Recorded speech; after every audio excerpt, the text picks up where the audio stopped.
Hürmetli vatandaşlarım, bugünkü leksiyemizi başlayımız. Leksiyede Sıdıka Curuzi, Washington'dan sözleyimiz. Bugünkü leksiyemizin mezmunları tüvendikçe.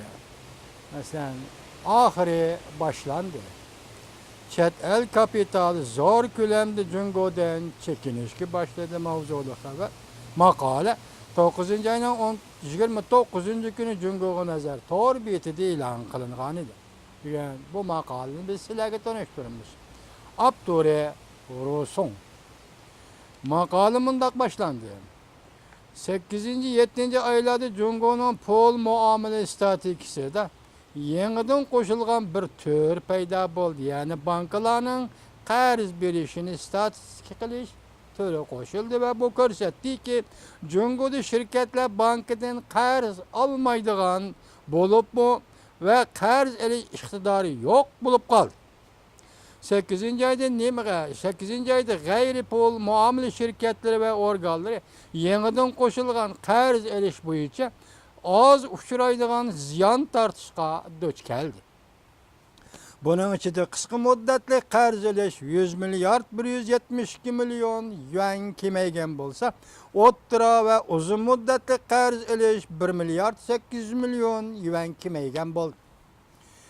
Menin göz qarışım mındaq deydir olsun efendim. Şirketler adeti qarz elishni qisqartmaydi. Birinci, eğer şirketlerinin ticareti yaxshi yürüşken bolsa, kengaytish mezgili turgan qarz elish talebi köpeygen boladi ki, herkes qisqartmaydi. İkinci, eğer şirketler gün sayın qiyinchilik duch kelgan bolsa, yanala pul qarz elishni qisqartmagan boladi. Şirketlerning qarz elish tuvallab ketgan bolsa, xo'jayinlar ish taqib elishni jiddiyleştirgen bo'ladi. Mesela şirketlerinin bankadan qarz elishning nisbati tuvallab ketgan bolsa, şu şirketning xo'jayinlari ish taqib elishni jiddiyleştirgen bo'ladi. Xo'jayinlarning qochib ketganligi to'g'risida ko'plab xabarlar berildi. Bir cümle söz bugünkü vaziyetga, Cungo'nun bugünkü vaziyetiga, iqtisodiy vaziyetiga vakillik qila oladi. Xo'jayinlar chekinmoqda. Şirketning xo'jayinlari chekinmoqda. Memleket ichidagi lovban xo'jayinlar chekinib qolmay, chet ellik xo'jayinlarmi chekinishga boshladi. Ötken 30 yılda chet el kapitali Cungo'ga kirib yerleşti. Bu jarayonda Yaponiya şirketleri avangard oldu, başlamçı oldu. Xo'shaliklar, yani Cungo memleketi dünyanın zavutiga aylandı. Chet el mablag'i kirishga başladı. Cungo dünyanın zavutiga aylanishga başladı. Lekin qaraymizki, yaqindan beri Cungo'da boshqacha bir o'zgarish o'tirg'i chiqdi. 2013 yılı Yaponiya Cungo'ga 4,3% meblağı salgan bolsa, 2014 yılı Yaponiyanın Cungo'ga salgan meblağı 38,8% tövellep ketdi. 2015 yılı Yaponiyanın Cungo'ga salgan meblağı 25,9% tövellep ketdi. Yani 32 milyar dolar tövellep ketdi, kemlep ketdi.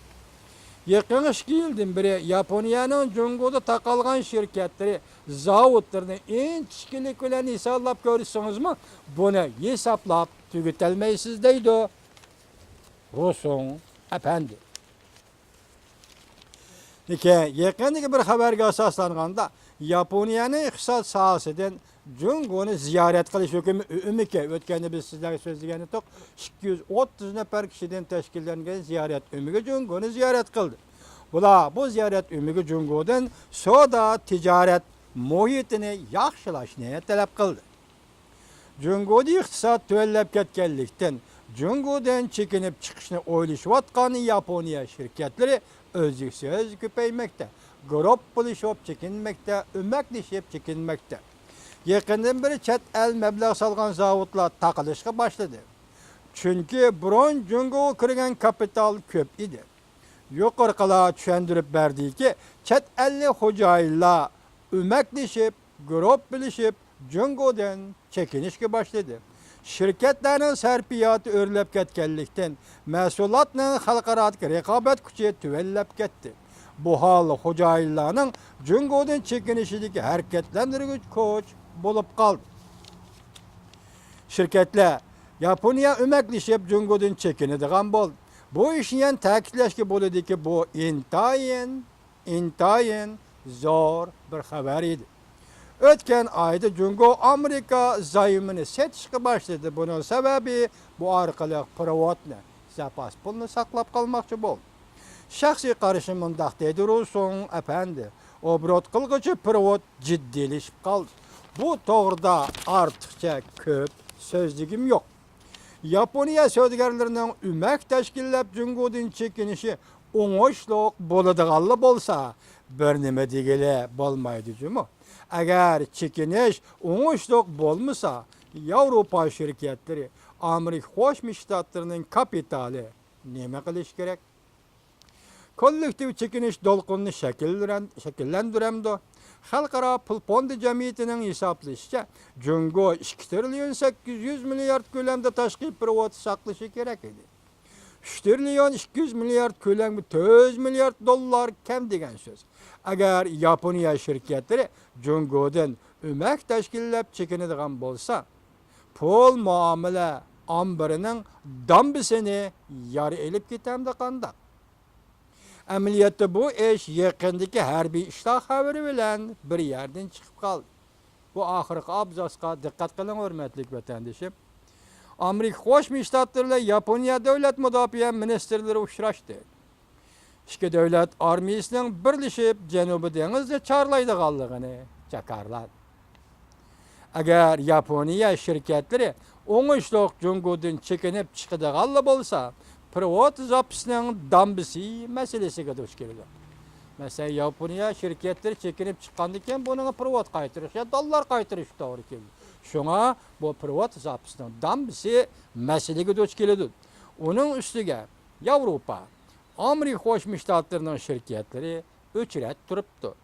Agar Yaponiya kapitali ve Avrupa, Amerika kapitali Jungodan chekinib chiqolmaydigan bo'lsa, ayada çekinmekçi dedi. Bir yerde eğer çekinip çıkalmaydıgan bolsa arkadan kildigan her bir işlerde Türk şeş ciddilişemdi kanda.